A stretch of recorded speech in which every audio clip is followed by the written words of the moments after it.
All right, in the last video, I talked about the essay parameters and the topic selection.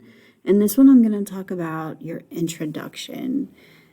So the introduction, I'm going to go back to this this link here, the student guide link with the sad face. And we're going to scroll. Whoa, I'm going to move that, I guess. We're going to scroll down to writing introductions.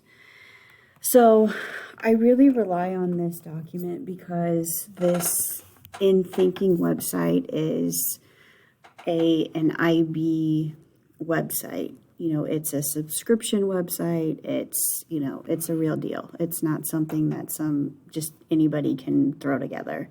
So if they say these are the things you should do, these are the things that you should do. So writing introductions, it says that you want to focus on the title. So remember that, hold on, I'm going to sneeze.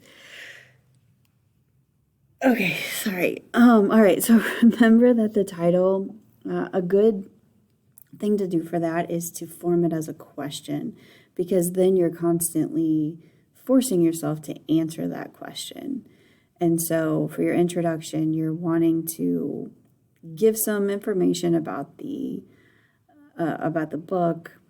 You're wanting to be sure to mention the title of the work. You want to make sure that you have the author's name, and you're wanting to dive into this a little bit, this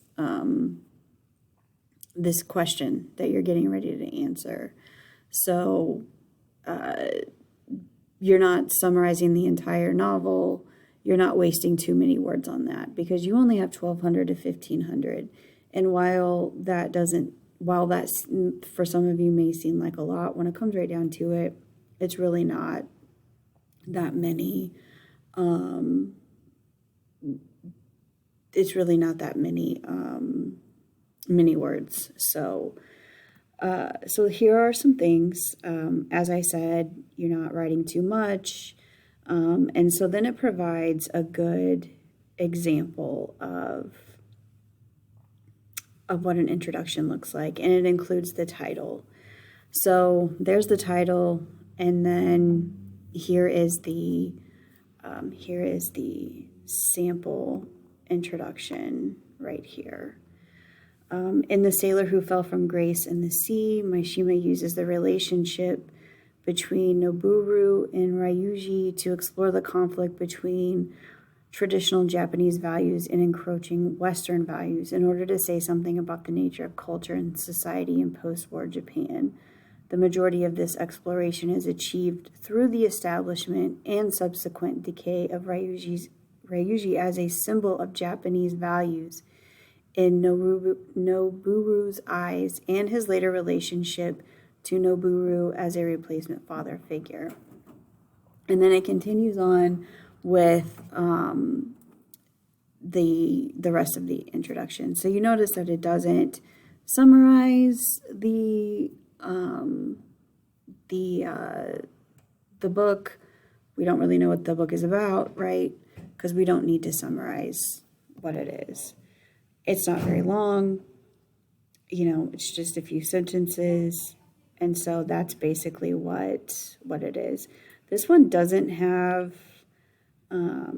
this does have the author. Yeah, it does have the author. So you want to make sure that you include those. So there you go. Okay. The next thing is, when we go back to this HLSA,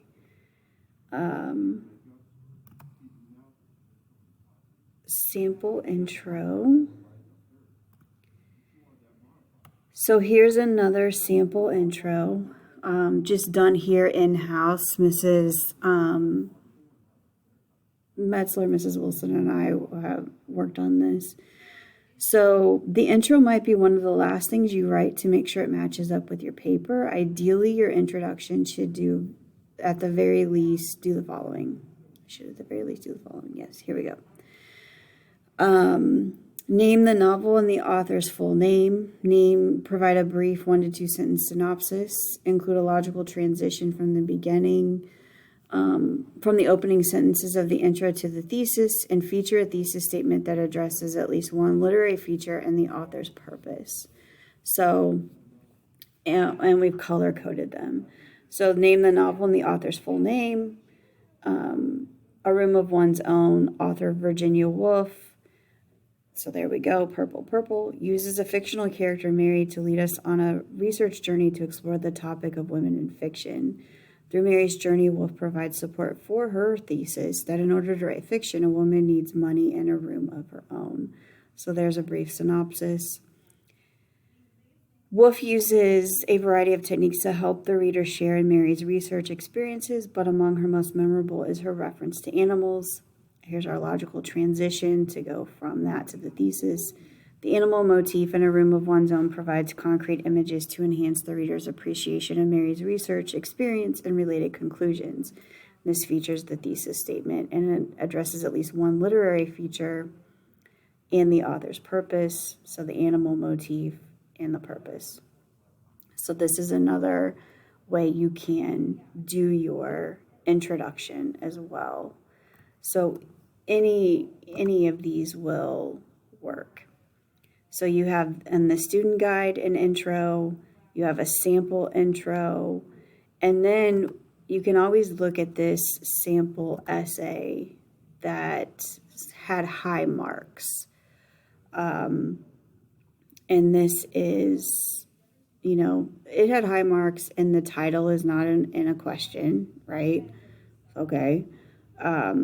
And you have to kind of look in here and figure out where the intro ends, because this definitely is not the entire intro.